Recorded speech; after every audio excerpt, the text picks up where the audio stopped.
సీతారాముల విగ్రహాలు వచ్చేసేసి అప్పుడు ఫస్ట్ ఈ విగ్రహాన్ని గుట్టపై నుంచి తీసుకొచ్చినప్పుడు మేము ఒక ముహూర్తం డిసైడ్ చేసాం.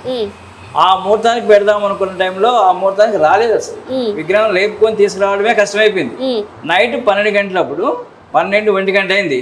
మా స్టాఫ్ వచ్చేసేసి అది విగ్రహం తీసిన వాళ్ళు మా వల్ల కాదన్నారు. మేము ఇది సేమ్ పొజిషన్లో పెట్టలేము, ఇది కావాలంటే క్రెయినే కావాలా. అప్పట్లో క్రెయిన్ అంటే చాలా 10,000 అడిగారు. డిమాండ్ ఎక్కువ ఉండేది, మా కాస్ట్ ఎక్కువ ఉండేది. మా జీతం అప్పుడంతా 2,000-3,000 ఉన్నాయి అప్పట్లో. అయితే ఆ రోజు అనుకున్నాం, నైట్కి అనుకున్నాం, ఏం స్వామి నువ్వు ఇట్లా కూర్చున్నావు, మాకు బ్లేమ్ చేసినట్టు అనిపించి బ్లేమ్ అయినట్టు అయిపోయి ఫీల్ అయిపోయేసి కొంచెం డల్ అయితే ఆ రోజు ఒక భక్తుడికి కల్లో కనపడే ఒక మనిషి రూపంలో నేను శనివారం సాయంత్రం కూర్చుంటానని చెప్పాడు. ఆయన స్థలము ఆయనే ఫిక్స్ చేసుకున్నాడు, ఫిక్స్ చేసుకున్నాడు. అయితే నేను శనివారం సాయంత్రం కూర్చుంటాను అన్నాడు. శనివారం సాయంత్రం అంటే మనకేదో వస్తుండేలా అన్న ఫీలింగ్ లో ఉన్నప్పుడు శనివారం సాయంత్రం ట్రైన్ పోతుంది ఇక్కడ.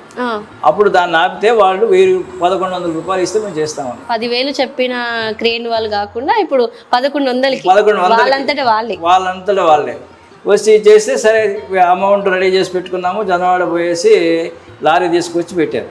పెట్టిన తర్వాత ఈ క్రెయిన్ విగ్రహానికి కట్టేసేసి క్రెయిన్ పైకి లేపితే ట్రైన్ ఆగిపోయింది. ట్రైన్ ఆగిపోయినప్పుడు వాళ్ళు కొట్టుకుంటున్నారు, నువ్వు తప్పురా కానీ తప్పు వాళ్ళది ఇద్దరిది కాదు. అప్పుడు ఇంకొక భక్తుడికి కొంచెం ఆంజనేయ స్వామి కనపడి నాకు రాముడు తోడు ఉండాలి, అయితే నేను కూర్చుంటా లేదా నేను పైన ఆగుతాను. అంటే బయట హనుమంతుడి కన్నా ఈ హనుమంతుడు చాలా మొండుడు. ఆయన అనుకున్నదే చేపించుకుంటాడు. ఆయన ఏదైతే అనుకున్నాడో అది జరిపించుకుంటాడు. ఎవరి చేత జరిపించుకుంటాడో ఆయన ఫిక్స్ అయి ఉంటుంది.